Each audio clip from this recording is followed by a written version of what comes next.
Assalamualaikum warahmatullahi wabarakatuh. Jumpa lagi bersama saya di channel Ngulik Sejarah. Dan pada video kali ini saya akan kembali lagi membacakan suatu kisah misteri. Kali ini berjudul tentang sebuah kisah kiriman dari teman kita ya teman-teman. Kali ini berjudul tentang sebuah kisah jasad dalam tembok. Bagaimana kisahnya? Mari kita langsung saja menuju ke ceritanya. Namun untuk kalian yang belum subscribe channel ini, subscribe dulu ya teman-teman. Dan nyalakan tombol lonceng notifikasinya agar kalian tidak ketinggalan video terbaru selanjutnya dari channel ini. Yuk mari kita langsung saja mulai ceritanya. Ada sebuah keluarga kecil sederhana, bahagia dan berkecukupan.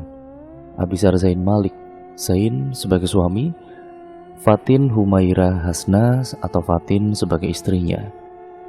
Mereka sudah berkeluarga selama 2 tahun, namun belum diberikan momongan oleh Yang Maha Kuasa. Hingga sesuatu terjadi dan merenggut nyawa sang istri. "Abang, adik pengen bicara sama abang." Fatin kemudian memanggil suaminya yang masih berbicara dengan temannya di teras rumah. "Bro, sebentar ya, bini gua kangen nih," canda Zain kepada kawannya. Lalu dia beranjak berdiri dari kursi dan berjalan ke belakang menghampiri Fatin. "Ada apa adik? Abang masih bicara sama teman abang. Gak enakan kalau abang tinggal demi pembicaraan yang tidak terlalu penting," kata Zain kepada istrinya. "Ini penting banget bang, sangat penting, menyangkut masa depan kita berdua," sahutnya dengan penuh harapan. Iya ya, nanti ya setelah abang selesai bercakap-cakap dengan kawan abang, nanti baru kita bahas mengenai hal yang ingin kamu sampaikan kepada abang." Zain ini memegang pundak istrinya lalu pergi ke depan menemui kawannya. Fatin hanya bisa tertunduk sedih, lalu bercampur murung. Makan pun serasa sudah tidak sedap lagi baginya. Sudah hampir setengah jam lebih Fatin menunggu suaminya, namun Zain belum juga kembali menemuinya. Sedangkan hatinya ini telah dipenuhi oleh rasa kekhawatiran yang mendalam. Takut akan penolakan suaminya nanti setelah ia tahu apa yang ingin Fatin sampaikan padanya. Namun Fatin ini berharap semoga suaminya mengerti kegelisahan yang dirasakan Fatin selama 2 tahun ini. Tiba-tiba Zain ini menepuk pundak Fatin dari belakang, merangkulnya dan memberikan seikat bunga mawar untuknya. "Adik, menunggu lama ya? Maaf tadi abang antar kawan abang sebentar terus mampir ke toko bunga. Abang ingat kalau adik suka sekali dengan mawar putih yang sudah abang belikan seikat untuk adik. Indah kan?" tanya Zain. "Terima kasih bang, indah sangat indah bang pokoknya," seru Fatin sambil mencium pipi suaminya. "Mawar putih itu mengingatkanku kepadamu dek, sewaktu dulu kamu dijemput orang tuamu secara paksa karena aku belum mempunyai pekerjaan tetap. Setiap berjalan melewati toko bunga dan melihat bunga itu, aku teringat padamu. Keelokan mawar itu, harum khas dan warna putih yang suci, sungguh benar-benar seperti dirimu. Walau sehari pun aku tidak bisa hidup tanpamu sayang, tetaplah bersamaku dan jangan tinggalkan aku." Tak terasa Zain ini menangis di pelukan Fatin setelah mengingat kejadian itu. Fatin pun yang melihat suaminya seperti itu menjadi tidak tega. Kalau ia harus berbicara atau bercerita tentang hal itu, sekarang dirasa memang tidak mungkin, waktunya juga kurang tepat. Namun perasaan itu semakin membelenggu hati Fatin hingga membuatnya hampir bertahun-tahun melamunkan hal itu. "Sudah bang, itu sudah masa lalu. Sekarang aku di sini bersamamu, di sampingmu, sampai maut memisahkan kita," ujar Fatin sambil mengelus-ngelus rambut suaminya. "Bang, tidurlah di pangkuanku, ada yang ingin kubicarakan kepadamu," pinta Fatin. "Baiklah dek, aku tahu kau sudah menunggu terlalu lama untuk membicarakan masalahmu. Sekarang katakanlah," balas Zain disertai menata badannya dan tidur di pangkuan istrinya. "Apakah abang merasakan rumah ini sepi, sunyi seperti kekurangan sesuatu?" tanya Fatin yang memulai basa-basinya. "Apa maksudmu dek? Ada aku, kamu juga pembantu yang lain yang siap 24 jam untuk melayanimu kan? Mengapa? Apa kau tidak merasa nyaman tinggal di rumah luas seperti ini?" "Jikalau memang iya, aku akan menjual rumah ini dan membeli rumah yang sederhana untuk tempat tinggal kita, dan sisa uangnya kita tabung buat masa depan kita. Begitulah tutur Zain. Bukan seperti itu bang, namun Fatin menginginkan hal yang lain. Celetuk Fatin yang tiba-tiba membuat Zain semakin penasaran. Lalu apa sayang? Tanya Zain. Aku ingin kau menikah lagi bang, ucap Fatin. Hati Zain ini mendadak tersambar petir mendengar permintaan istrinya. Sedangkan ia adalah tipe seorang suami yang setia dan ia sangat mencintai Fatin. Tapi mengapa istrinya berbicara seperti itu? Itulah yang menjadi teka-teki di benak Zain sekarang ini. Apa maksudmu? Apa kau tidak mencintaiku lagi, Dek? Atau kau sudah bosan? Apakah kau sudah siap jika aku berpoligami? Tanya Zain dengan nada tinggi, lalu bangkit dari pangkuan Fatin. Tenanglah bang, duduklah dulu, akan aku jelaskan, kata Fatin. Beberapa menit setelah percakapan itu, mereka berdiam diri tanpa ada sepatah kata pun yang terucap dari bibir masing-masing. Lalu kemudian Fatin ini memulai pembicaraan dan membahas tentang masa lalunya dulu. Bang, apakah kau masih ingat kejadian setahun lalu, saat bahagianya kau menjadi seorang ayah dan kau melupakan segalanya? Hingga sesuatu terjadi padaku dan membuat aku keguguran. Apakah kau ingat? Dokter sudah mengangkat rahimku, dan aku sudah tidak bisa memberimu keturunan lagi. Kita sudah merahasiakan semuanya ini dari orang tua kita, namun ayahmu kemarin berkata ia ingin segera meminang cucu. Mengingat usianya yang sudah tua, ia ingin menghabiskan sisa umurnya dengan bermain dengan cucunya.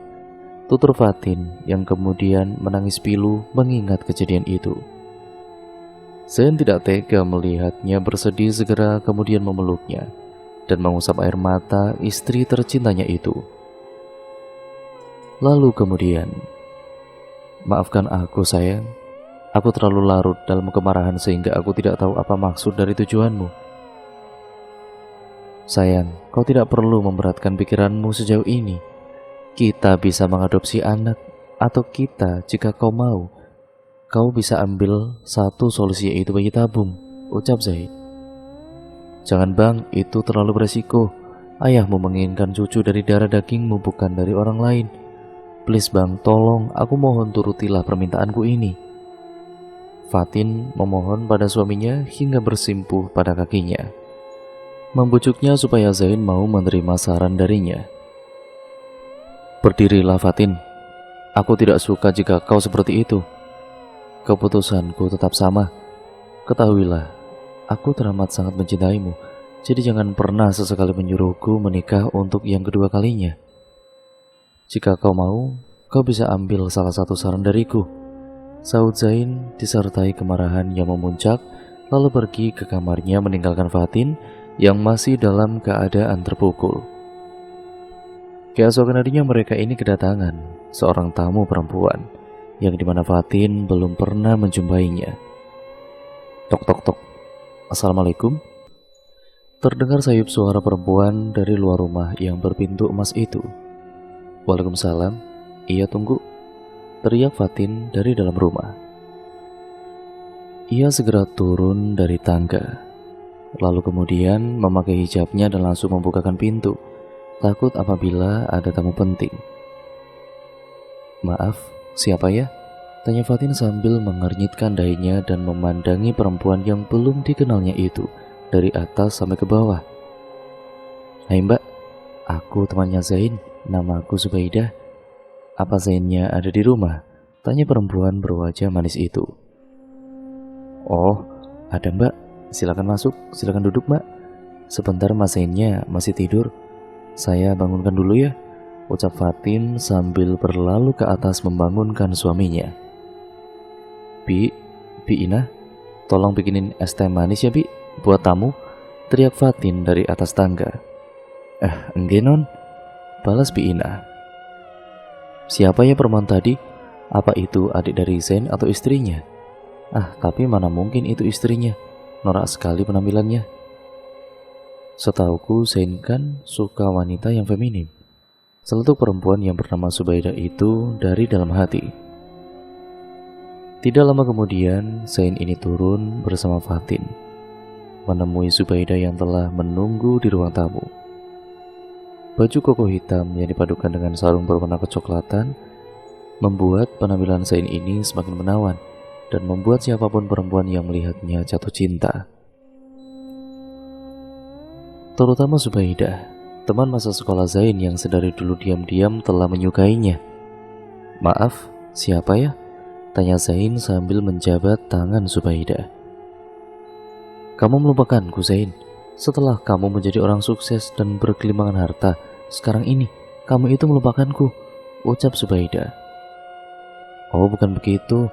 Maaf, saya benar-benar lupa," sahut Zain sambil mengernyitkan dahinya. "Ingat sama si Capi dulu pas waktu masih SMA enggak?" balas Zubaidah. Zain masih bersikeras berpikir mengingat nama yang menurutnya tidak asing di telinganya itu. "Oh astaga, kamu, Masya Allah. Terakhir kita bertemu itu kan pas waktu kamu berpamitan mau kuliah ke Malaysia kan?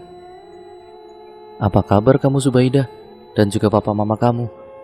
seru Zain disertai gelak tawa yang kala itu semakin membuat jantungnya berdegup dengan kencang. "Apa kamu benar-benar tidak tahu ya? Papa dan mamaku kan sudah lama meninggal.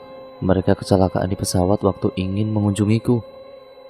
Pesawat yang mereka tumpangi itu jatuh ke laut. 2 hari kemudian, jenazah mereka baru ditemukan dengan keadaan yang sudah benar-benar hancur.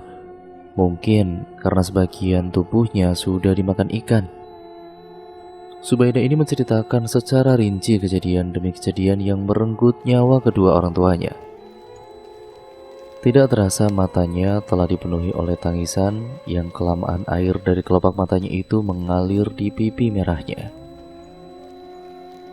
Zain yang tidak tega melihat perempuan yang sedang menangis segera beranjak dari tempat duduk dan mengambil tisu yang berada di lemari buket kecil dekat sofa, lalu memberikannya kepada Zubaidah. "Innalillahi, maafkan aku Ida. Aku benar-benar tidak tahu soal itu. Turut berduka cita atas kepergian kedua orang tuamu ya. Semoga kamu diberikan ketabahan olehnya," tutur Zain sambil menepuk-nepuk pundak temannya berniat menenangkan Zubaidah yang saat itu sedang menangis terpukul. Fatin yang kala itu melihat keduanya tampak akrab segera pergi meninggalkan ruang tamu dan hendak pergi ke dapur karena tidak ingin mengganggu percakapan serius mereka. Tiba-tiba, "Sayang, mau kemana? Sini duduk di sebelahku," pinta Zain sambil menarik tangan Fatin yang hendak meninggalkannya. "Apa sayang? Benarkan yang kudengar itu?" seru Zubaidah dalam hati. Perasaannya kini menjadi hancur ketika mengetahui rupanya lelaki yang telah didambakannya menjadi pasangannya itu telah menikah. "Ida, kenalkan ini Fatin istriku. Cantik kan?" ujar Zain sambil memegang dagu Fatin berniat ingin menggodanya. "Ah abang, aku malu, jangan gitu," sahut Fatin sambil membuang tangan nakal Zain. Sedang Zubaidah yang terbakar cemburu melihat kemesraan mereka hanya menyungkingkan bibirnya tanda tidak suka. Apa yang dilihat Zain dari perempuan itu? Cantik tidak, penampilannya juga udik, jauh di atas rata-rata wanita idaman, seru Zubaidah dalam hati. "Zain, aku pamit pulang dulu ya. Lain waktu aku akan berkunjung ke rumahmu lagi," cetu Zubaidah. "Ah, Mbak, nginap saja dulu di sini beberapa hari. Boleh kan, Bang?" tanya Fatin kepada suaminya.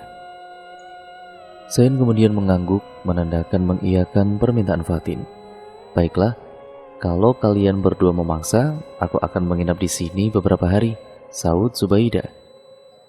"Mari Mbak, saya tunjukkan kamar untuk Mbak beristirahat," ucap Fatin dengan lembut. Saat keduanya melewati sebuah bilik kamar yang kebetulan terbuka, Zubaidah ini terperangah melihat kamar megah dan luas. Meja rias yang selalu menjadi impiannya sejak dulu, tempat tidur besar, ukiran-ukiran dipan yang terbuat dari emas, sungguh bak kamar milik kesultanan kerajaan. Ia lalu masuk ke kamar itu tanpa disuruh oleh penghuni rumah, memandang luas setiap sudut-sudut kamar.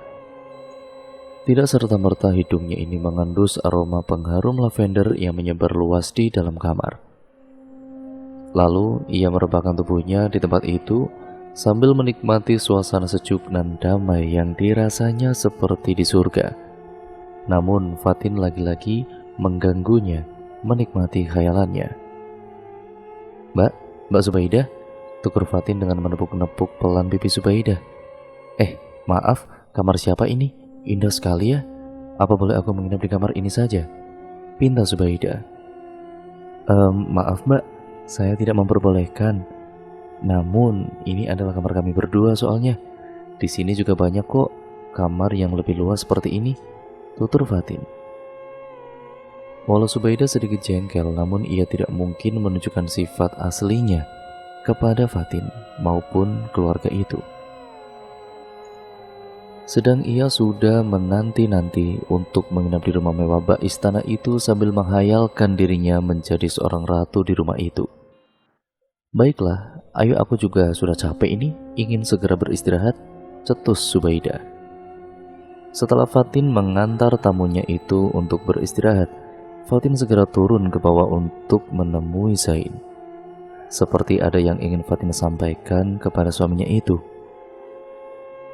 Bang, apakah abang ada waktu sebentar untuk adik? Tanya Fatin yang kala itu melihat Zain yang sedang mengutak-ngatik laptopnya. Seperti ada pekerjaan kantor yang belum Zain bereskan. Enggak dek, sini ada apa? Sudah diantar Zubaidahnya ke kamar tamu, tanya Zain sambil matanya ini terus menatap layar monitor laptopnya.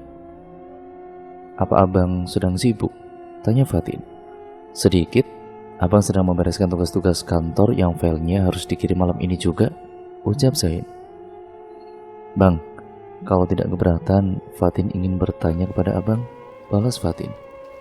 Tanyakanlah dek, selagi abang masih bisa menjawabnya. Tapi jangan pertanyaan yang susah-susah ya, canda Zain kepada istri tercintanya itu. Sepertinya abang ada hubungan spesial sama teman abang itu ya? Tanya Fatin penuh penasaran. Sekejap Zain ini terdiam lalu tertawa kecil dan menutup laptopnya.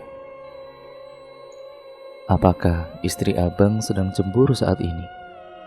Tanya Zain menggoda sambil kemudian memeluk hangat istri tercintanya. Apa sih bang? Bukan begitu, adik cuma tanya saja sama abang. Balas Fatin dengan senyumannya yang malu-malu hingga membuat pipinya menjadi merah merona. Baiklah. Demi menjawab pertanyaan adik yang membuat adik semakin penasaran, abang akan menceritakan secara detail kepada adik siapa Zubaidah dan bagaimana dulu hubungan abang dengannya. Zubaidah itu adalah teman sekolah abang waktu abang ini masih SMA. Orang tua abang dan juga orang tuanya kebetulan adalah teman sebisnis dulu. Kemudian, tanpa bertanya kepada abang dan Zubaidah dahulu, kedua orang tua kami telah menjodohkan kami secara diam-diam. Sampai akhirnya perjodohan itu ditunda, hingga Zubaidah ini tamat dari kuliahnya di Malaysia. Lalu abang bertemu kamu, seorang wanita yang rajin menolong dan memberi makan anak-anak jalanan. Saat itu hati abang terketuk. Perasaan abang menjadi tidak menentu. Abang ini merasakan jatuh cinta untuk yang pertama kalinya kepada kamu dan melupakan perjodohan itu. Hingga pada akhirnya, abang berniat ingin melamar kamu dan memperkenalkan kamu kepada kedua orang tua abang. Memang saat itu, keadaan sedang mendesak. Orang tua abang juga sudah terikat janji oleh orang tua Zubaidah. Saat abang membawamu ke rumah, ia juga berniat mempersuntingmu, ya ibuku sudah berpikir bahwa aku telah jatuh cinta kepada gadis lain, yaitu kamu. Lalu ibuku membujuk ayahku agar ayahku dapat mempertimbangkan dahulu perasaan putranya dibandingkan oleh hasratnya demi proyek yang besar yang sedang ia tangani oleh orang tua Zubaidah. Lalu orang tuaku lebih menyayangiku. Ia lebih mementingkan perasaanku dibanding dengan mencari harta yang tidak ada habisnya. Hingga akhirnya kita menikah. Hidup kita bahagia dan berkecukupan sampai hari ini kan? Itu semua berkat doa yang selalu kamu panjatkan kepadanya. Terima kasih sayang, kamu telah setia menemaniku dari bawah hingga menjadi orang sukses sampai sekarang ini. Tutur Zain sambil mencium kening Fatin. Fatin yang mendengar penjelasan suaminya kala itu langsung menangis mengingat kejadian demi kejadian yang dilaluinya bersama suaminya. Bang, adik mempunyai satu permintaan, apa abang sanggup untuk memenuhinya? Tanya Fatin. Katakanlah dik, balas Zain. Aku ingin kau menikahi Subaidah, karena kau sudah terlanjur dijodohkan dengannya. Maka kau harus memenuhi perjanjian yang telah dibuat oleh orang tuamu kepada orang tua Subaidah. Apalagi Subaidah kan seorang diri di dunia ini. Abang pasti tahu kan kalau kedua orang tua Subaidah telah meninggal dunia. Di samping itu, ayahmu juga ingin segera meminang cucu di akhir sisa umurnya ini. Turutilah permintaanku ini, Bang, rengek Fatin. Apakah adik yakin dengan apa yang adik katakan itu? Itu sama saja dengan adik menyuruh abang untuk berpoligami. Apa adik ikhlas jikalau waktu abang nantinya akan terbagi dua? Tanya Zain yang kala itu meyakinkan lagi ucapan istrinya yang menurutnya terdengar agak aneh. Insya Allah bang, adik ikhlas lahir batin, ucap Fatin sambil menangis di pelukan Zain. Zain yang sebenarnya telah mengetahui bahwa hati Fatin ini sedang terluka, saat itu memendam dalam perasaan hancurnya. Teringat akan kebahagiaan orang tuanya, apalagi orang tua Zain hingga tinggal ayahnya saja pada kala itu. Ibunya telah meninggal karena sakit jantung yang dideritanya. Zain lebih mementingkan kebahagiaan ayahnya menuruti perkataan istri tercintanya, walau saat itu keduanya sama-sama telah hancur menerima kenyataan itu. Namun keduanya memilih untuk menyembunyikan perasaan masing-masing dalam lubuk hati mereka. Ya sudah, baiklah dek. Aku menyanggupi permintaanmu walau ini berat untukku. Ini semua aku lakukan hanya demi kebahagiaan ayahku. Sekarang tolong panggilkan Subaidah, suruh dia kemari dan makan bersama kita sekaligus membicarakan tentang hal ini, ucap Zain kepada Fatin. Lalu Fatin pergi ke atas membangunkan Subaidah yang sedang tertidur, yang entah mungkinkah itu ia sedang menghayal dan bermimpi yang bukan-bukan.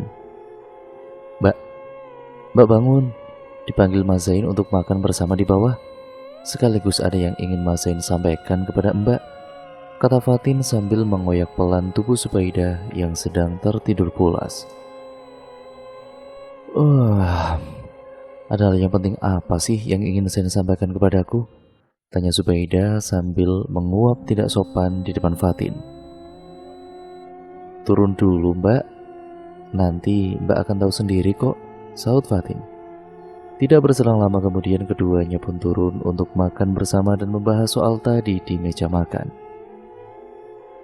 Sedangkan dari tadi Zain ini terus saja membolak-balikan nasi yang tidak dimakannya, sambil sesekali tangannya memainkan garpu yang berada di tangan kirinya. Seolah-olah Zain ini sedang mempertimbangkan hal yang begitu sangat berat. Yang kala itu juga Fatin membuat keputusan yang salah dengan menikahkan Zain dengan Subaidah, yang pada akhirnya nyawa Fatin direnggut oleh tangan kotor Subaidah nantinya. Subaidah, terus terang saja aku ingin menikahimu, tutur Zain tanpa basa-basi. Subaidah langsung berhenti menyantap makanan yang ada di depannya. Pandangannya beralih menatap tajam namun serius kepada Zain. Sedangkan Fatin hanya diam tertunduk mendengar perbincangan mereka berdua. Apa katamu Zain? Apa kamu serius? Tapi bagaimana dengan istrimu? Tanya Subaidah berpura-pura tidak tahu, tapi dilihatnya sungguh dia ingin berteriak, bersorak ria mendengar keputusan mendadak dari Zain itu. Ya aku serius, ini juga keputusan kami berdua. Apa kau mau menjadi istri keduaku? Ucap Zain sambil memegang erat tangan Fatin, berniat memberinya kekuatan atas keputusan yang mereka ambil. Tanpa pikir panjang pun Subaidah ini mengiyakan tawaran Zain, meskipun dia harus menjadi orang kedua. Namun di hatinya tidak menjadi masalah. Yang terpenting baginya adalah dia bisa tinggal dan hidup mewah di rumah sebesar ini. Aku mau kok, aku menerima menjadi istri keduamu, seru Zubaidah bahagia. Tidak apalah, aku menjadi yang kedua dulu sekarang ini. Saat aku sudah sah menjadi istrinya, aku akan mencari cara untuk menyingkirkan si perempuan udik itu dari rumah ini. Zubaidah bergumam sendiri di dalam hatinya. Tidak berselang lama kemudian, pernikahan mereka pun dilaksanakan atas izin ayahnya dan atas izin istri pertamanya Fatin. Janur kuning melengkung menghiasi kediaman megah milik Abisar Zain Malik, putra sulung dari pebisnis hebat Abdullah Malik. Para tamu undangan tidak serta-merta hadir menghadiri undangan pernikahan mereka berdua. Bahkan ada yang berbisik mengapa istri pertamanya rela untuk dimadu. Namun Zain sudah paham dan tidak menghiraukan keluh kesah mereka. Karena ini sudah menjadi keputusan bersama, Fatin yang kala itu melihat keduanya duduk di atas pelaminan serasa pasrah. Hatinya terlihat tidak rela, namun dia tidak bisa berbuat apa-apa karena ini adalah permintaannya. Hari kini berganti minggu, minggu kini berganti bulan. Malam pertama Zubaidah terlihat biasa saja. Zain tidak menyentuh ataupun berbicara sepatah kata pun kepada Zubaidah. Malah Zain ini lebih memilih menghabiskan waktunya bersama Fatin. Itulah awal dari kebusukan Zubaidah. Rasa cemburu telah menguasai hatinya. Otaknya mendidih apabila sesekali melihat Zain ini bermesraan dengan Fatin, tepat di depan matanya tentunya. Zubaidah lalu mencari cara untuk menyingkirkan Fatin dari Zain dari rumah ini. Malam itu Zain mendapat tugas lembur di kantornya, banyak file-file yang harus ia tanda tangani. Ia terpaksa harus memberatkan kakinya berangkat menuju kantor yang jaraknya lumayan jauh dari rumahnya. Dimanapun, kapanpun dia selalu mengajak istri tercintanya, yaitu Fatin, untuk menemaninya walau hanya sekedar makan sampai ada tugas-tugas kantor seperti ini. Namun pada kala itu hati Zain berkata lain malam itu. Ia lebih memilih meninggalkan Fatin dan menitipkannya kepada Zubaidah dan para pembantu di rumah itu. Karena hari sudah beranjak malam, Zain ini takut jikalau pekerjaannya tidak terselesaikan hari ini. Ia takut kalau nantinya Fatin akan bosan atau jenuh karena telah lama menunggunya menyelesaikan pekerjaannya. Lalu Zain ini memutuskan untuk Fatin tetap tinggal di rumah. Ia berjanji kepada istrinya jika pekerjaannya telah selesai, ia akan pulang cepat. Sayang, aku berangkat ya. Jaga dirimu baik-baik, ucap Zain sambil mencium kening Fatin. Zubaidah, aku pamit dulu ke kantor. Aku titip tolong jaga Fatin ya, ucapnya pada Zubaidah. Tenang Zain, semuanya aman, saut Zubaidah dengan senyuman yang lebar, seakan-akan ia ingin berbuat sesuatu kepada Fatin. Zain ini kemudian pergi melangkahkan kakinya keluar menuju mobil pribadinya.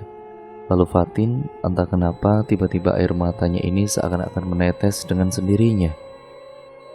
Ia merasa bahwa ini adalah pertemuan terakhirnya dengan suami tercintanya itu. Fatin lalu masuk bersama Zubaidah ke dalam rumah. Zubaidah langsung melangkahkan kakinya ke ruang tamu untuk bersantai-santai, walau hanya sekedar menonton televisi. Sedang Fatin, ia berada di dapur bersama asisten rumah tangganya dan berniat ingin memberikan pesangon kepada mereka. Bi Inah, Pak Karjo, dan juga Mbak Sari, ini gaji dan juga tambahan pesangon kalian ya. Kalian semua saya izinkan untuk pulang menemui keluarga kalian yang berada di kampung, ucap Fatin sambil memberikan 3 amplop putih kepada mereka. Maksud non Fatin, kami semua dipecat? Tanya Bi Inah takut, diikuti anggukan kepala yang lainnya. Oh, tidak Bi, bukan begitu. Saya memberikan libur kepada kalian. Ya, untuk pulang kampung tentunya. Nanti kalau kangen-kangenannya sudah selesai, ya kalian boleh kembali lagi ke sini, ujar Fatin menggoda mereka. Oh alah non, bikin saya jantungan saja, sahut Mbak Sari. Terima kasih non Fatin. Saya doakan semoga non Fatin sehat selalu, dipanjangkan umurnya dan dimurahkan rezekinya, kata Pak Karjo menimpali. Jangan lupa, semoga segera diberi momongan. Amin, ucap Biina. Amin, amin. Terima kasih semuanya atas doanya ya. Doa kalian sudah dikabulkan oleh Allah. Balas Fatin disertai senyum sumringah di wajahnya. Maksud non apa? Tanya semuanya penasaran. Saya positif hamil, sahut Fatin dengan perasaan gembira. Alhamdulillah ya Allah non. Akhirnya setelah sekian lama, doa non sama Aden didengar oleh Yang Maha Kuasa. Dijaga baik-baik ya non kandungannya, seru Biina yang kala itu ikut bahagia. Tapi non, apa Aden sudah mengetahuinya? Tanya Mbak Sari. Masih belum Mbak, masih saya rahasiakan. Saya akan mengumumkan kabar gembira ini setelah abang pulang dari kantornya, jawab Fatin. Ya sudahlah non, kami semuanya ikut berbahagia atas kabar baik ini tentunya. Sekalian kami mau pamit untuk membereskan barang-barang yang akan dibawa pulang ke kampung kami. Permisi nggih non, ucap Biina berlalu, kemudian diikuti yang lainnya. Sedangkan Zubaidah yang dari tadi mendengarkan percakapan mereka sudah lama memendam amarah, apalagi mendengar jikalau Fatin telah mengandung anak dari Zain. Ia tentu saja tidak mau melihat kemenangan ada di tangan Fatin. Lalu Zubaidah ini merencanakan sesuatu untuk mencelakai Fatin dan juga bayinya yang ada di kandungannya. Ini tidak bisa dibiarkan. Bisa-bisa aku yang nantinya akan diceraikan oleh Zain dan ditendang dari rumah ini. Tidak, aku tidak mau. Aku harus segera menyingkirkan perempuan udik itu dari sini, ucap Zubaidah dengan geram. Kemudian ketika pembantunya keluar kamar masing-masing sambil semuanya membawa tas tenteng dan tidak sabar ingin bertemu sanak keluarganya di kampung. Non, kami pamit dulu ya non. Dijaga kandungannya baik-baik. Jangan lupa jaga kesehatan dan juga makan yang teratur supaya ibu dan juga jabat bayinya sehat walafiat sampai lahiran nanti. Tutur Biina sambil berpamitan menjabat tangan Fatin, kemudian disusul Pak Karjo dan juga Mbak Sari.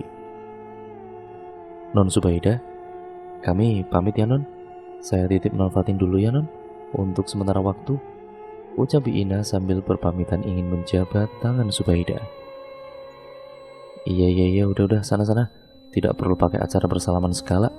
Toh kalian juga akan kembali lagi ke sini kan? Kata Zubaidah sombong sambil menutup hidungnya. Terlihat jelas mimik wajah ketika asisten rumah tangga itu nampak kecewa sekali melihat perlakuan Zubaidah yang seperti itu. Tapi Fatin segera menghibur hati mereka dan mengantarkan mereka sampai ke depan pintu.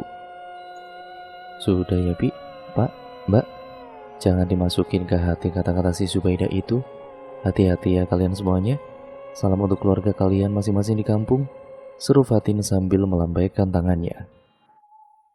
Terima kasih non, kami berjanji akan secepatnya pulang ke rumah ini lagi, teriak Mbak Sari yang pada saat itu terakhir memasuki mobil, menyusul semuanya. Kemudian sobat pribadi Fatin ini segera mengantarkan mereka menuju ke stasiun. Hingga pada akhirnya sepeninggalan ketiga pembantunya dan juga Zain, kini Fatin hanya tinggal berdua di rumah megah itu bersama Zubaidah. Ini membuat rencana Zubaidah semakin mudah untuk segera menyingkirkan Fatin karena di rumah sedang tidak ada siapapun. Zubaidah jelas sengaja mematikan CCTV pada semua ruangan agar aksinya ini tidak diketahui oleh siapapun. Diam-diam Zubaidah ini menyelinap ke kamar Fatin dengan menggunakan pakaian seperti perampok. Ia membuka pelan pintu kamar agar Fatin tidak terbangun dari tidurnya. Sesegera mungkin, ia menancapkan sebuah pisau kecil tepat di leher Fatin, namun Fatin dengan sigap dapat menghindari serangan itu. Siapa kamu? Tolong, ada rampok, tolong, teriak Fatin dari dalam kamarnya, berharap ada orang yang mau menolongnya. Namun secepat mungkin Zubaidah ini segera menyumpal mulut Fatin menggunakan kain halus, lalu mendorongnya hingga jatuh tersungkur ke lantai. Ia kemudian menyerang Fatin dari belakang dan menghujamkan pisau kecil itu berkali-kali ke tubuh Fatin. Ketika itu juga darah keluar mengucur deras sampai membasahi lantai kamar. Fatin tersungkur tidak berdaya. Badannya sudah tidak bisa bergerak lagi. Melihat aksinya berhasil, Subaidah tersenyum lega sambil membuka penutup di wajahnya. Ia lalu keluar kamar menuju halaman belakang untuk mengambil sesuatu. Tidak berselang lama kemudian, ia kembali lagi dengan membawa air dan semen yang berada di kedua tangannya.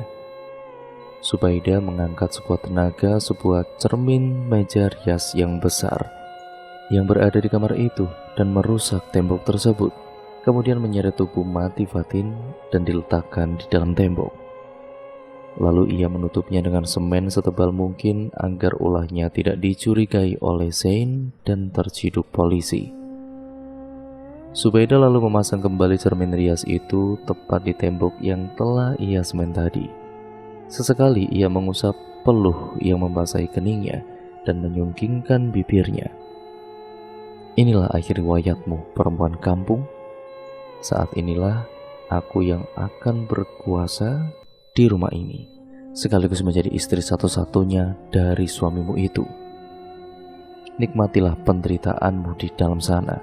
Sementara aku akan mengambil alih posisimu di hadapan Zain dan mengambil kembali hakku, seru Subaidah disertai gelak tawa kepuasan.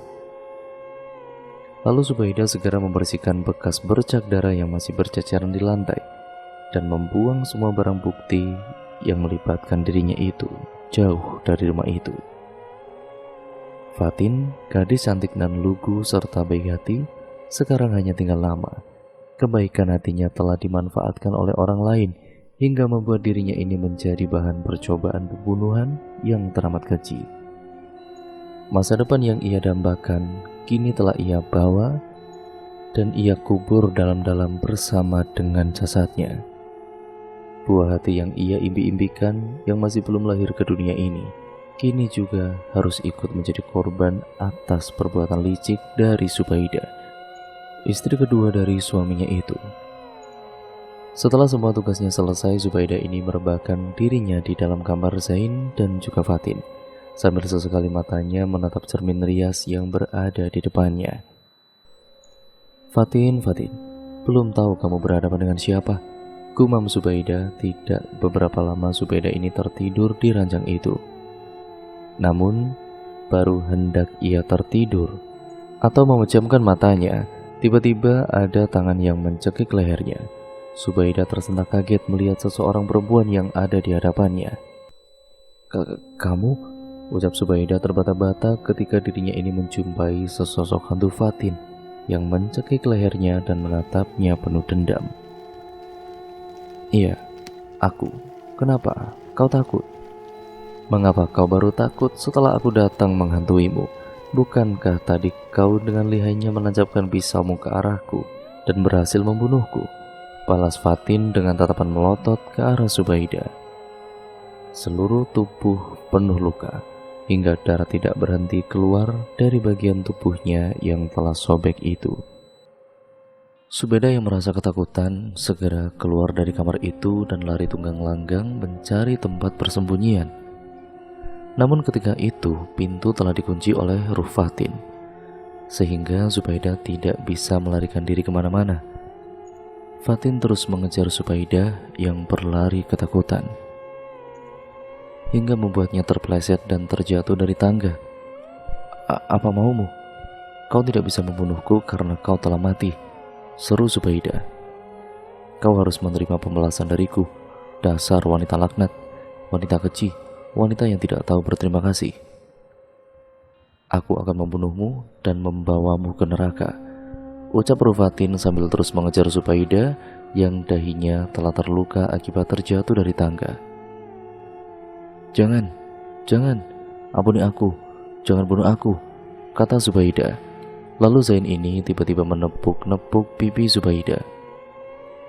Ida, bangun, ucap Zain membangunkan Subaidah yang tengah bermimpi buruk. Zain, kau sudah pulang? Balas Subaidah yang masih merasa ketakutan dan segera memeluk tubuh Zain dengan erat. Aku takut Zain, seru Subaidah. Sudah tenanglah, kau hanya bermimpi buruk. Di mana Fatin dan juga pembantu yang lainnya? Mengapa rumah ini kok tiba-tiba sepi sekali? Tanya Zain. Subaidah itu kemudian baru ingat. Ia tidak tahu harus berkata apa kepada Zain.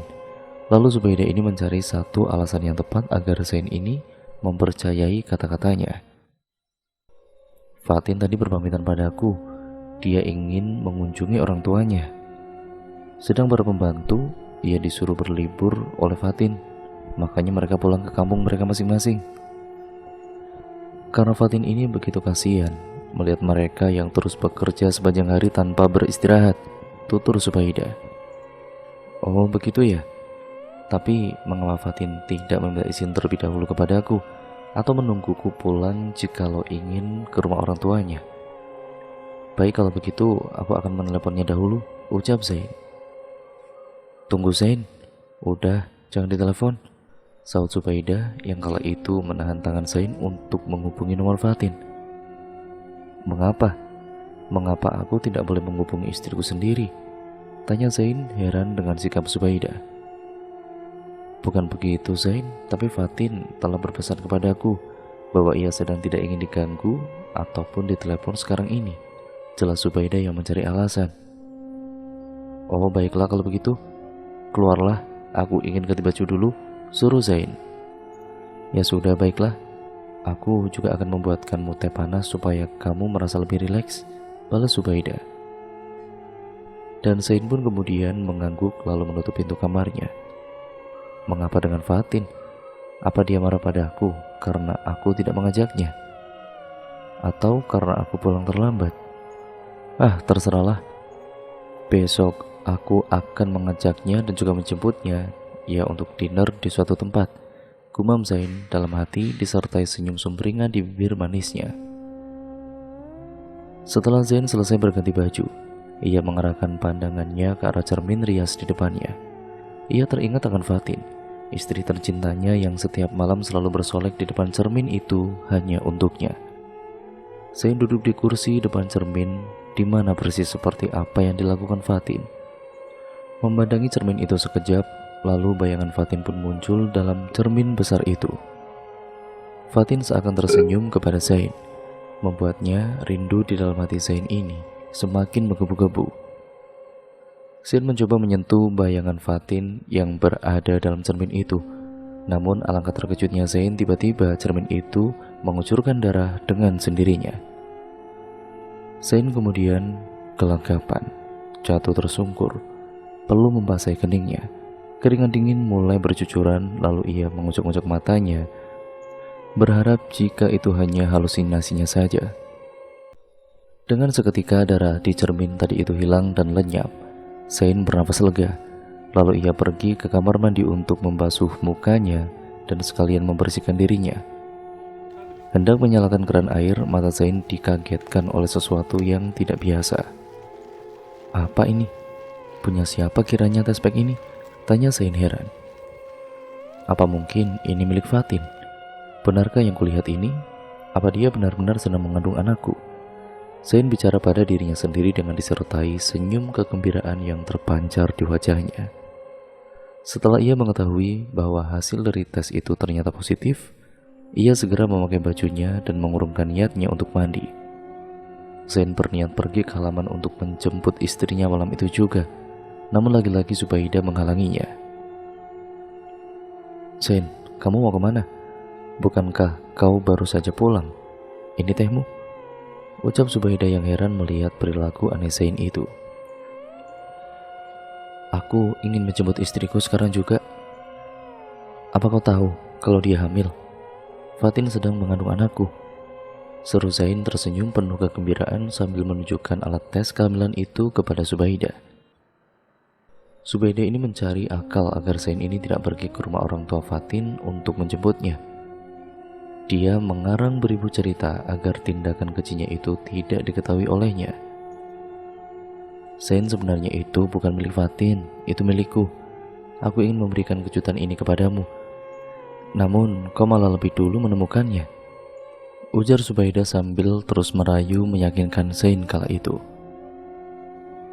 Apa maksudmu? Tanya Zain terkejut.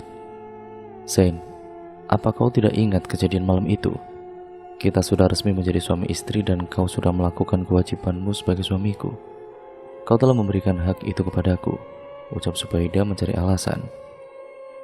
Tidak, aku benar-benar tidak melakukannya. Tidak mungkin aku melakukannya, sahut Zain dengan yakin. Zain, percayalah, malam itu kau dalam keadaan mabuk. Mungkin kau mengira aku adalah Fatin, hingga kau tidak sungkan-sungkan melakukan hal itu kepadaku, ujar Subaidah. Jadi, ini punyamu, dan kau hamil anakku? Tanya Zain tidak percaya. Benar Zain, aku hamil dari dagingmu, sahut Subaidah. Aku permisi, ingin istirahat dulu. Zain meninggalkan Subaidah ini secara tiba-tiba. Hatinya masih tidak percaya jikalau ia telah bersetubuh dengan Subaidah dan mengkhianati Fatin. Zain, betapa bodohnya kamu. Benar itu adalah tespek Fatin, istrimu. Tapi tidak akan kubiarkan kau mengetahui kejahatan yang telah kuperbuat padanya sekarang ini. Belum waktunya. Asal kau tahu, istri beserta anakmu telah kukirim ke neraka, cetus Subaidah. Sedangkan di kamar Zain tidak mengerti apa yang sebenarnya telah terjadi. Ia masih menyangkal bahwa ia pernah tidur dengan Subaidah, perempuan yang tidak pernah dicintainya. Zain merasa sedih. Ia memukul-mukul sendiri pipinya karena ia merasa bersalah telah mengkhianati istrinya dan membagi dua cintanya. Maafkan aku sayang, aku tidak sengaja melakukannya. Ya Tuhan, apa yang harus aku katakan pada Fatin saat dia pulang nanti? Ucap Zain dengan bersedih. Lalu Zain ini mengistirahatkan otak dan pikirannya sejenak. Dengan berbaring di ranjangnya, matanya sesaat terpejam. Ia terlelap karena kantuk yang telah menyelimutinya dan capek yang melanda tubuhnya. Sesaat ia bermimpi, ia menjumpai Fatin istrinya sedang berada di sebuah taman yang dihiasi bunga-bunga dan indah. Baju putih yang bersih sekali, dan itu juga suci yang dipakai oleh Fatin menambah aura kecantikannya keluar saat diperhatikan dari belakang. Zain mendekatkan dirinya ke arah Fatin. Ia menggenggam erat tangan Fatin. Sayang, aku rindu, kata Zain sambil bersandar di pundak sang istri. Pada saat bersamaan Fatin menolehkan wajahnya kepada Zain. Lalu Zain terkejut melihat wajah Fatin yang lebam dan di tubuhnya ini penuh luka tusukan. Zain menitikkan air mata ketika tangan Fatin menyentuh pipinya. Sayang, apa yang terjadi padamu sebenarnya? Mengapa tanganmu juga dingin? Dan luka ini? Tanya Zain yang tidak berhenti menangis melihat keadaan istrinya kala itu. Tolong aku bang, ucap Fatin. Nampak terlihat dari kelopak matanya ia menangis darah kala itu. Zain kaget lalu bangun dari mimpi buruknya itu. Keringat dingin mulai bercucuran. Ia masih mengingat dengan jelas kondisi istrinya dengan tubuh yang mengenaskan. Astagfirullah, Zain mengucapkan kalimat itu berkali-kali. Apa yang terjadi padamu sebenarnya Fatin? Apa yang terjadi? Sehingga aku bermimpi buruk tentangmu seperti ini, saru Zain pada kala itu sambil menutup kedua mukanya dengan kedua telapak tangannya. Lalu kemudian, kini malam telah berganti pagi. Keberadaan Fatin masih menjadi misteri. Hanya Subaidah dan juga Sang Maha Melihat yang mengetahuinya. Zain yang malam itu tidak bisa tidur karena dibuat penasaran oleh mimpinya. Pagi itu segera menuju ke kediaman orang tua Fatin. Tidak lupa ia berhenti sebentar di toko bunga untuk membelikan bunga kesukaan istrinya itu. Ya, Fatin sangat senang sekali, sangat menyukai mawar putih. Zain berharap jikalau memang benar Fatin sedang marah padanya dan tidak ingin kembali pulang ke rumah, maka Zain harus bersabar hati membujuknya, yaitu salah satunya dengan memberikan bunga mawar putih kesukaannya. Ting tung, Zain ini kemudian membunyikan bel rumah orang tua Fatin. Setelah selang beberapa saat kemudian, keluarlah seorang wanita parubaya membukakan pintu untuknya. Nak Zain, ada apa? Tumben pagi-pagi mertamu ke sini, ucap perempuan setengah baya itu yang tidak lain adalah ibu dari Fatin. Assalamualaikum Bu, saya ingin menjemput Fatin. Apa Fatinnya ada? Tanya Zain sambil mencium tangan mertuanya. Sekejap mertuanya mengernyitkan dahinya dan wajahnya ini terlihat bingung mendengar pertanyaan dari menantunya itu. Waalaikumsalam nak, bukankah Fatin itu sudah menjadi istrimu? Tentu saja dia tinggal bersamamu. Mengapa kamu datang kemari untuk menjemputnya? Memangnya kemana perginya Nak Fatin? Sampai Nak Zain ini kok mencarinya kemari? Apa kalian berdua sedang bertengkar? Begitulah pertanyaan demi pertanyaan yang dilontarkan mertuanya kepada Zain. Zain menjadi tambah bingung di mana kiranya keberadaan istrinya itu. Nak Zain kok melamun? Memangnya ada apa dengan Fatin? Tanya mertuanya agak sedikit keras, karena Zain tidak menjawab pertanyaannya. Maaf bu, saya kira Fatin mengunjungi orang tuanya, karena dia tidak berada di rumah sekarang ini. Baiklah bu, maaf telah mengganggu waktunya. Mungkin Fatin sedang ada keperluan mendadak. Ya sudah ya bu, saya mohon izin pamit pulang. Siapa tahu Fatin telah sampai di rumah. Salam untuk bapak ya bu, tutur Zain sambil menjabat dan mencium tangan mertuanya itu. Oh ya udah nak, hati-hati ya. Kalau ada apa-apa segera hubungi ibu ya nak, supaya ibu dan juga bapak ini di sini tidak cemas. Begitulah sahut mertuanya. Lalu Zain ini melajukan mobilnya menuju rumahnya, dan tiba-tiba saat di jalan itu Zain ini dikejutkan oleh segerombolan orang-orang yang tengah mengurumuni sesuatu dan menghambat aktivitas rambu lalu lintas. Sedang semua mobil secara bersamaan telah membunyikan klaksonnya masing-masing, namun tidak ada yang menghiraukannya. Melihat semua itu, tentu saja Zain ini menjadi penasaran. Ia bertanya kepada salah seorang pemuda yang tengah berlari menghampiri kerumunan itu. Mas, maaf nih, ada apa ya di depan? Kok rame-rame begitu? Tanya Zain penasaran. Oh itu mas, ada perempuan cantik tewas tertabrak mobil. Pelakunya melarikan diri, kata pemuda itu. Jantung Zain mendadak berdegup kencang, nafasnya memburu. Seluruh badannya bergetar. Ia segera berlari menghampiri kerumunan itu dan mencari celah agar bisa masuk dan melihat siapa yang menjadi korban tabrak lari itu.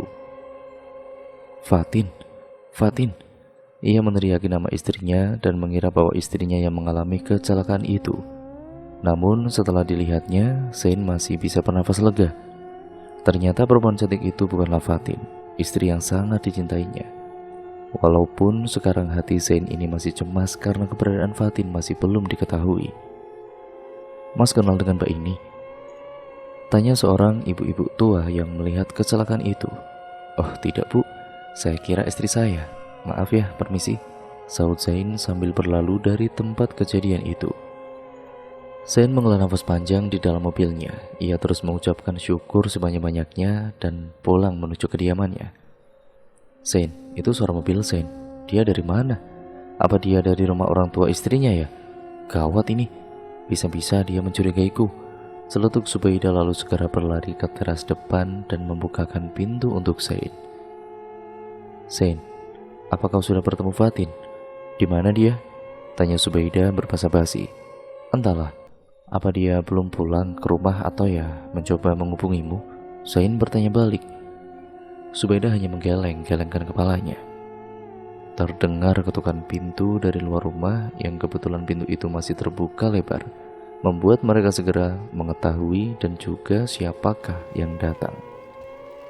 Bi Ina, Bibi sudah datang Bi. Bi, apa Bibi tahu soal Fatin?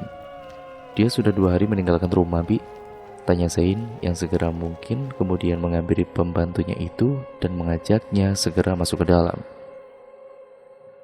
Zain berharap semoga pembantunya itu tahu sesuatu mengenai menghilangnya Fatin beberapa hari ini. Subaidah mulai kebingungan melihat Bi Inah telah kembali. Ia tidak tahu sekarang ini harus berbuat apa. Maksud Aden apa? Maaf Den, saya tidak mengerti. Setahu saya, setelah saya pamit kepada Non Fatin 2 hari yang lalu bersama dengan yang lainnya, Non Fatin masih berada di rumah ini Den. Malah Non Fatin mempunyai kabar gembira untuk Aden. Dia sedang... Tiba-tiba Bi Ina ini menghentikan bicaranya setelah ia melihat isyarat yang diberikan oleh Subaidah. Subaidah ini meletakkan satu jari telunjuk di bibirnya, yang sedangkan tangan lainnya ini mencoba mengancam Bi Ina. Sedang apa Bi? Tanya Zain penasaran. Non Fatin sedang menunggu kedatangan Aden malam itu, ucap Bi Ina ketakutan ketika melihat Subaidah mengancamnya. Lalu kemana Fatin sekarang Bi? Ya Tuhan, aku khawatir. Zain pasrah, harus kemana lagi mencari istrinya itu. Maaf Den, saya tidak tahu. Saya permisi dulu ya, ucap Ina berlalu dengan menunduk melewati mereka berdua. Zain, tenanglah, pasti Fatin akan segera kembali ke rumah ini kok, seru Zubaidah yang berpura-pura menghibur Zain yang sedang kalut itu. Tiba-tiba saja ayah Zain ini datang dengan menggunakan kursi roda. Sudah lama ayah Zain ini lumpuh dan terkena stroke karena sakit jantung yang telah lama diteritanya. Ayah, ada apa ayah? Apa ayah perlu sesuatu? Biar Zain ambilkan? Tanya Zain kepada ayahnya. Ayah Zain ini sepertinya ingin mengatakan sesuatu. Matanya melotot kepada Zubaidah serta mulutnya ingin memberitahu Zain tentang sesuatu hal, namun rasanya sulit sekali. Ayah ingin mengatakan sesuatu? Tanya Zain dengan lembut. Ayahnya hanya menganggukkan kepalanya. Ida, tolong ambilkan kertas dan juga pulpen seadanya kemari, suruh Zain kepada Zubaidah. Zubaidah saat itu belum mengerti apa yang ingin dituliskan ayah Zain di kertas itu. Ia menuruti perkataan Zain dengan membawa secari kertas dan pulpen sebagai wadah menulis ayahnya. Ini ya, ayah bisa sampaikan apa yang ayah katakan dalam kertas ini, tutur Zain. Ayahnya lalu menulis menggunakan tangan kirinya yang dengan susah payah. Dalam tulisan itu terdapat kata mati yang susah payah ditulisnya. Zain tidak tahu apa maksud ayahnya sebenarnya dan apa maksudnya dari tulisan kata mati itu yang dituliskan oleh ayahnya itu. Zain, mungkin ayahmu sedang lelahan, biar aku bawa ke kamarnya dulu ya, ucap Zubaidah berlalu sambil mendorong kursi roda ayah Zain menuju kamarnya. Setelah sampai di kamarnya, Zubaidah ini mendorong keras kursi roda itu hingga ayahnya jatuh tersungkur. Tidak lupa ia segera mengunci pintu kamar itu supaya perbuatannya tidak diketahui oleh Zain. Apa maksudmu tadi Pak Tua? Apa kau telah melihatku membunuh menantu kesayanganmu itu? Baiklah kalau begitu. Ayah mertuaku sayang. Jika ayah tidak ingin anak ayah Zain ini celaka, maka tutup rapat-rapat mulut ayah. Atau aku akan menutup sendiri mulut ayah menggunakan pisau ini. Apa ayah mau? Ancam Zubaidah sambil meletakkan sebuah pisau kecil ke pipi mertuanya. Ayah Zain menjadi ketakutan. Keringat bercucuran deras dari keningnya hingga membasahi bajunya. Ia masih tidak percaya bahwa ia telah melihat secara langsung Zubaidah membunuh menantunya secara keji. Ina masih terheran-heran dengan sikap Zubaidah yang mengancamnya itu. Ya Allah, apa yang terjadi dengan Non Fatin sebenarnya? Tolong lindungilah Non Fatin ya Allah. Jangan biarkan prahara rumah tangga bahagia mereka hancur begitu saja, ucap Ina sambil membereskan dan juga menyapu ruangan kamar utama Zain itu. Ina menatap dalam-dalam sebuah cermin rias besar yang ada di depannya. Aneh, mengapa cermin ini terlihat miring, dan apa ini? Mengapa ada gambaran semacam tangan di pinggiran ukiran ini? Ina mencoba memegang cap seperti tangan yang menempel di pinggiran cermin. Astagfirullah, ini darah kering. Darah siapa yang menempel di cermin ini? Aneh, ucap Ina. Tiba-tiba angin berembus kencang menyibakkan tirai dan jendela yang sudah tertutup bahkan terkunci. Lampu kamar menjadi berkedip, bulu kuduk Ina seketika meremang berdiri. Nampak jelas dari sebuah cermin yang berada di hadapannya muncul seorang perempuan gambarannya yang tidak begitu jelas. Kian lama gambaran itu menjadi besar dan tepat berhadapan dengan dirinya sekarang ini. Air mata darah mengalir dari sosok wanita tersebut. Non Fatin? Ina terkejut bercampur takut melihat wanita yang berdiri di depannya ini benar-benar mirip sekali dengan Fatin, istri dari majikannya. Maafkan aku ya Bi. Aku hendak meminjam ragamu sebentar untuk menyelesaikan dan membongkar pelaku yang telah membunuhku, ucap sesosok wanita yang mirip Fatin itu. Lalu ia merasuki tubuh Ina seketika. Biina bergetar dengan hebat. Rambutnya menjadi acak-acakan. Ia mengambil sebuah linggis dan pisau tajam lalu keluar dengan geram dari kamar itu. "Di mana kamu, wanita iblis?" teriak Biina yang dirasuki ruh Fatin itu. Sontak semua penghuni rumah keluar, terutama Zain. Semuanya kaget juga takut melihat tingkah Biina yang seperti orang kerasukan. "Zain, aku takut. Apa yang terjadi dengan pembantu kita itu?" tanya Subaidah. Wanita iblis, sini kau. Akan kubuat tubuhmu ini menjadi makanan tikus hari ini juga," ucap Biina yang menghampiri Subaidah. "Zain, tolong aku Zain. Tolong aku takut." Subaidah lalu berlari mencoba menghindari kejaran Biina. Sedangkan Zain ini mencoba sekuat tenaga untuk menghentikan Biina yang terus ingin mengejar dan juga melenyapkan Subaidah tanpa maksud. Ia memegang kuat-kuat tangan Biina dan menahan tubuhnya. "Bi, istighfar Bi," seru Zain. Biina kemudian menatap mata Zain dalam-dalam. Air matanya mengalir mengucur setelah melihat wajah Zain. Sikap yang tadinya membabi buta kini telah lenyap dengan sendirinya. "Abang," ucap Biina kepada Zain, dan Zain pun terkejut mendengar kata-kata itu. Ia menyentuh pipi Biina dengan tangannya. "Fatin, apa itu kamu sayang? Apa yang terjadi denganmu? Berhari-hari aku telah mencarimu, namun hingga kini aku belum juga bertemu denganmu," ucap Zain. Lalu keduanya sama-sama menangis. "Maafkan aku bang, semua ini terjadi karena kebodohanku. Abang, aku sangat mencintaimu," seru ruh Fatin sambil memegangi perutnya.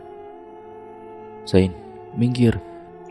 Tiba-tiba saja Subaidah ini mengangkat sebuah kursi yang akan dilemparkannya kepada Biina dan mendorong Zain hingga Zain jatuh tersungkur dan tidak sadarkan diri. Biina menatap penuh kebencian kepada Subaidah yang kini telah berani menghampirinya. Wah, Biina menjerit kencang dan membuat tubuh Subaidah terpental beberapa meter. Hingga Subaidah terjatuh dan serpihan kaca mengenai beberapa tubuhnya. Ruh Fatin kembali keluar dari dalam badan Biina. Tubuh Biina lemas lalu terjatuh pingsan di samping tubuh Zain. Fatin melayang menghampiri Subaidah yang tengah merintih kesakitan. Ia menindih tubuh Zain dengan kuat. "Fatin, maafkanlah aku. Aku mengaku. Akulah yang membunuhmu. Akulah yang juga menaruh dan juga menyemen mayatmu lalu memasukkanmu ke dalam tembok dinding dan menutupnya dengan cermin rias yang berada di kamarmu itu. Ampuni aku Fatin, jangan bunuh aku," pinta Subaidah. Zain yang kala itu telah sadar. Ia mendengar semua ucapan yang keluar dari mulut Subaidah. Tangannya mengepal, matanya mengisahkan tangis disertai kecewa. Ia menjadi murka, lalu kemudian melangkah menghampiri Subaidah yang tengah terkapar. Zain yang pada kala itu melihat Subaidah yang berbicara sendiri dan mengakui segala kejahatannya yang diperbuat pada Fatin. Seketika membuat Zain ini menjadi geram dan apa yang telah didengarnya melalui mulut dari teman sekolahnya itu. Ia tidak menyangka bahwa Subaidah tega-teganya menghabisi wanita yang telah mengorbankan seluruh perasaannya demi dirinya. Astagfirullah, apa ini Den? Tiba-tiba Pak Karjo dan Mbak Sari datang dari kampung dan terkejut melihat seisi rumah yang berantakan dan menemukan Subaidah yang tengah bersimbah darah di lantai. "Pak Karjo dan juga Mbak Sari, tolong kalian panggilkan Pak Ustadz Nawawi dan ambulan ya, cepat," perintah Zain kepada mereka. Lalu Zain ini mengangkat pelan kepala Subaidah dan meletakkannya di pangkuannya dengan hati-hati. "Apa yang telah kau lakukan, Ida? Benarkah yang ku dengar ini? Kau telah menghabisi istriku. Mengapa, Ida? Apa salahnya padamu?" "Dialah yang menyuruhku untuk menikahimu. Dia rela walau waktuku nantinya akan terbagi menjadi dua. Dia telah rela mengorbankan perasaan kecewanya demi kamu. Tapi kenapa tega-teganya kamu itu menghabisinya, Ida? Kenapa?" Zain kembali mengisahkan tangis dan luka yang teramat dalam. Bibirnya kini sudah tidak mampu berucap melihat kenyataan bahwa istri tercintanya telah tiada. Maafkanlah aku, Zain. Aku terlalu mencintaimu. Aku tidak rela bila cintamu harus terbagi menjadi dua. Aku ingin hanya akulah yang satu-satunya menjadi istrimu. Satu lagi, Zain. Bukan aku yang mengandung anakmu, namun Fatin. Alat tes ini adalah miliknya. Maafkan aku, Zain. Tutur Zubaidah pasrah akan keadaannya. Ya sekarang ini ya, sambil dia ini menyerahkan tespek itu kepada Zain. Sungguh jahat kamu, Ida. Aku tidak sudi lagi melihat wajahmu di rumah ini. Sekarang katakan, di mana kau menyembunyikan istriku itu? Di mana kau menyembunyikan mayatnya? Tanya Zain sambil memanglingkan mukanya dari Zubaidah dan berdiri tegap dengan amarahnya. Aku mengecor mayatnya di dinding kamarmu dan menutupinya dengan cermin rias besar itu, ucap Zubaidah menyesal. Zain lalu berlari mengambil linggis yang ada di sebelah Piinah yang masih pingsan itu. Ia kemudian menuju ke kamarnya dan merusak tembok dinding yang sudah disemen dengan linggis itu. Sementara Zubaidah yang kala itu tengah sendirian menjadikan kesempatan untuk Fatin segera menuntaskan dendamnya. Fatin kemudian mengambil pisau yang sama, yaitu pisau yang Zubaidah gunakan untuk membunuhnya. Ia melayang menghampiri Zubaidah dan menindih tubuhnya. Pisau itu lalu dihujamkannya tepat pada leher Zubaidah. Jelep, rasakan ini, karena kau telah beraninya merusak kepercayaanku. Fatin ini tertawa menyeringai, sedangkan darah mulai mengucur deras membasahi lantai. Jelep, ini karena kau telah berani membunuh bayi tidak berdosa yang belum lahir ke dunia ini. Pisau itu dihujamkan lagi ke leher sebelah kanan Zubaidah sehingga membuatnya berteriak merintih kesakitan memohon ampun. Jelep, ini karena kau telah berani menyakiti ayah mertuaku. Jelep, dan yang ini karena kau sudah menghancurkan kebahagiaanku dan memisahkanku dari suamiku. Aku membencimu, wanita jahanam, teriak Fatin melengking sambil menusukkan pisau itu ke perut Zubaidah, sembari tangannya seakan merobek perutnya dan membuat sebagian isi perutnya itu keluar. Astagfirullah, nak, sudah cukup. Dendammu sudah terbalaskan. Dia sudah tidak bernyawa, nak. Maafkanlah kesalahannya. Pergilah dengan tenang. Jika dia wanita jahanam, lalu apa bedanya dia denganmu, nak? Pergilah ke alammu dengan tenang. Kami semua mengikhlaskanmu, ucap Pak Ustadz yang kala itu sudah berdiri dan bersama dengan kedua orang tua Fatin. Fatin, ya Allah, nak, jangan membawa dendam hingga akhir hayatmu, nak. Maafkanlah kesalahannya. Bapak dan ibumu telah ikhlas, ucap Bapak Fatin sambil menangis meratapi kepergian putri kesayangannya. Ibu Fatin yang menangis histeris menjadi jatuh tidak sadarkan diri karena tidak kuat menerima kenyataan bahwa putrinya telah tiada secara tragis. Terima kasih Pak Ustadz, Bapak, Ibu. Fatin pamit. Maafkanlah segala kesalahan Fatin, dan selalu doakan Fatin supaya Fatin bisa tenang di alam sana, seru Fatin itu. Piinah yang telah sadar, Pak Karjo dan juga Mbak Sari ikut menangis melihat kejadian itu. Seketika datang cahaya putih yang seakan-akan ingin membawa dan juga menjemput Fatin pergi dari sini. Semuanya, aku pergi. Terima kasih telah membantuku menyelesaikan kasus ini, ucap Fatin kemudian berlalu menuju cahaya putih yang tengah menunggunya. Fatin, tunggu, jangan tinggalin aku. Zain datang tergopoh-gopoh dengan membawa mayat Fatin yang sudah kaku menjadi batu. Aku akan ikut bersamamu, sayang. Kita telah berjanji sehidup semati. Izinkan aku untuk pergi denganmu. Zain berlari menyusul Fatin, namun tangan ayah Fatin memegangi tubuhnya dengan erat. Sudahlah, nak, ikhlaskanlah istrimu. Hatinya sudah tenang, biarkan dia pergi. Alamnya sudah berbeda dengan kita, tutur mertuanya itu. Fatin yang ketika itu berjalan meninggalkan mereka tiba-tiba menolehkan wajahnya ke belakang. Ia tersenyum di hadapan semuanya. Benar bang, dunia kita sudah berbeda. Aku dan juga anak kita kelak akan menunggumu di pintu surga. Ikhlaskanlah aku juga sangat mencintaimu. Akan kubawa cinta ini selamanya dengan benih cinta yang telah tertanam di rahimku bersamaku untuk selamanya. Selamat tinggal abang, selamat tinggal semuanya. Fatin lalu tersenyum sambil melambai-lambaikan tangannya, kemudian hilang ditelan oleh cahaya putih itu. Fatin, tidak. Zain terjatuh tersungkur, menangis histeris. Jiwanya ini merasa kehilangan seorang yang sangat dicintainya. Aku berjanji akan mengubur jasadmu dengan layak, sayang. Zain berkata sambil menggendong jenazah Fatin yang kaku itu keluar rumah. Tidak berselang lama kemudian mobil ambulan dan mobil aparat kepolisian telah sampai ke lokasi rumah Zain dan segera mengevakuasi dan membawa jenazah Zubaidah untuk diotopsi ke rumah sakit. Kadang kebaikan hati bisa dengan seenaknya dimanfaatkan. Kebodohan diri telah menghancurkan kepercayaan yang tertanam. Kadang kita juga lupa kepada zat yang telah memberi kehidupan, terlena akan kemewahan dunia dan tersesat di alam yang fana. Dan cerita pun akhirnya selesai sampai di sini. Terima kasih untuk kalian semua yang sudah menyimak video kali ini. Jangan lupa untuk kalian like, komen, dan share sebanyak-banyaknya ya teman-teman. Baik buruknya yang terkandung dalam cerita kali ini, semoga kalian bisa mengambil pembelajarannya. Hal positif kalian ambil, yang buruk kalian buang jauh-jauh. Jadikan itu sebagai pembelajaran untuk kita semua agar kita menjadi manusia yang jauh lebih baik lagi ke depannya. Sekian dan terima kasih. Sampai berjumpa di video terbaru selanjutnya dari channel ini. Wassalamualaikum warahmatullahi wabarakatuh.